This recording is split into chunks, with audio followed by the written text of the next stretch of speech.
KC135.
Appropriate to see the Spitfire displaying before we saw the B17 and the KC135 in that flight past, because the early raids by B17s over Europe during the Second World War were escorted by RAF Spitfires.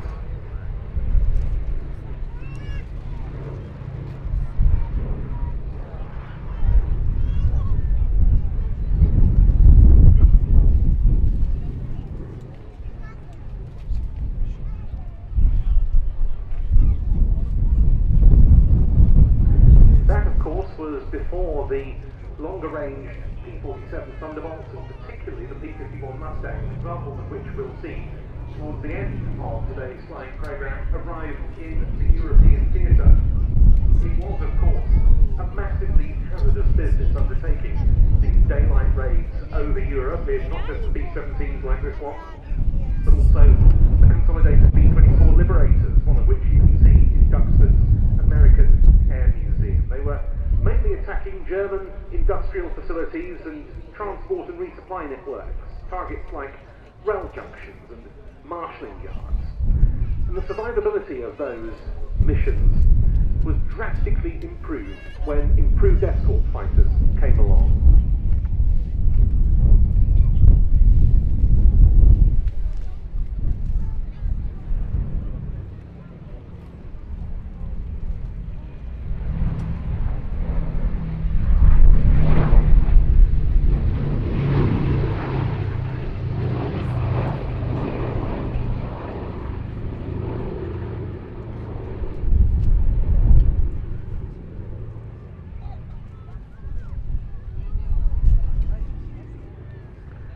These aircraft were operating at high altitude, where of course it was desperately cold for the crews. They didn't have much armour protection to keep them safe, and there was the ever-present threat of enemy action. And losses were indeed very serious, and continued so to be even after the Allies increasingly gained air superiority over Europe as the war progressed.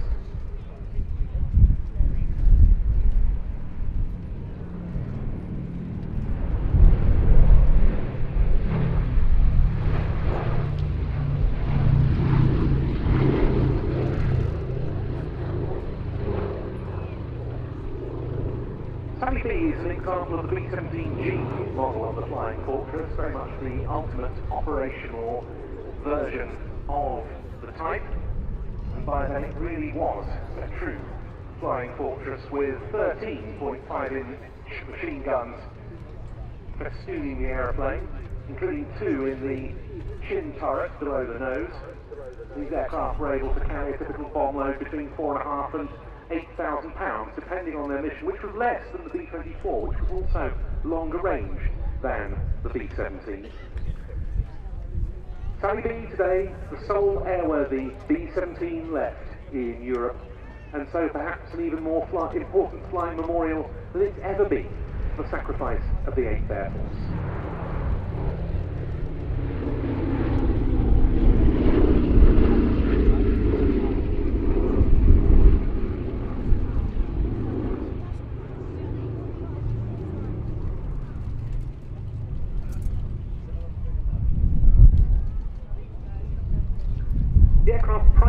operated from Duxford by B17 Preservation under the leadership of the incredible Ellie Sallingbow, and it's been flying under private operation for 51 years now, having arrived on the display circuit as a civilian aeroplane in 1975. It's an amazing record for a 4-engine heavy bomber, and it's particularly so when you consider the ups and downs that inevitably have been experienced over that time. But thankfully the aircraft has flown on to enable spectacles like the one with which we opened our show today.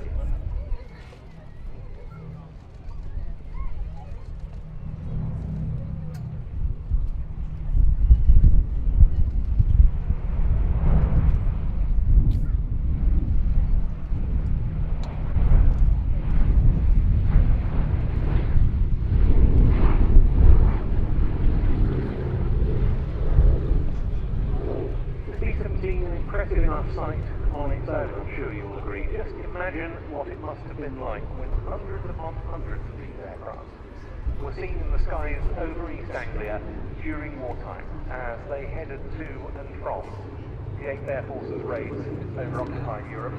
SONY pays tribute to all of their crews and indeed all of the American airmen who lost their lives during the Second World War.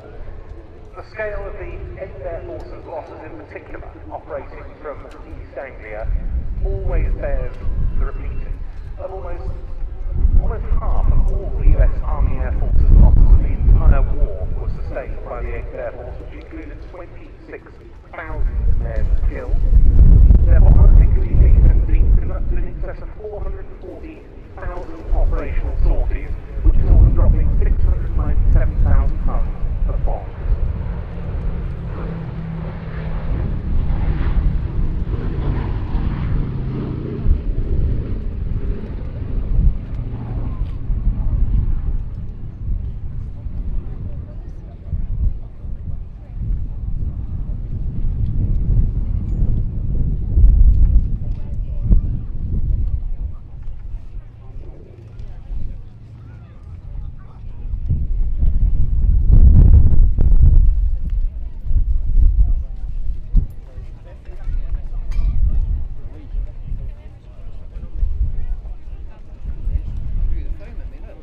And SONY B has made possible, over these 51 years of private operation, many incredible commemorations, as well as giving displays at air shows. The aircraft is proudly flown as often as possible on Memorial Day in May over the American Cemetery at Mattingly.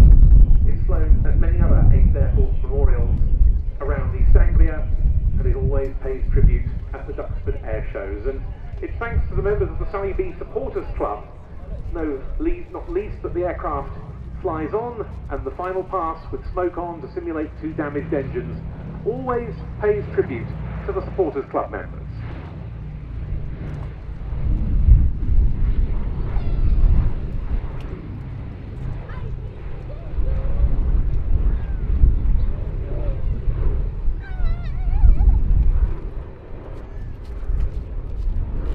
Go and join the 65.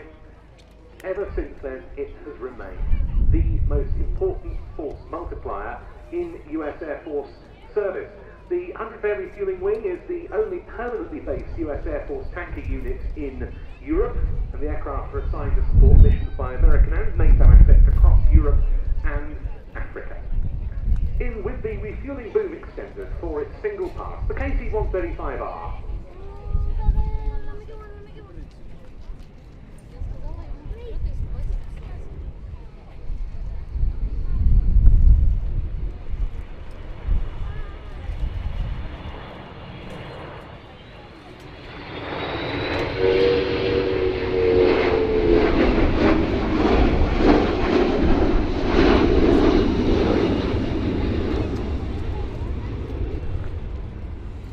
There's a huge array of different variants of the C135 family apart from the KC135 tanker. For example, the RC135 operated by the Royal Air Force as well as by the United States Air Force. The US Air Force also has the WC-135 atmospheric research aircraft,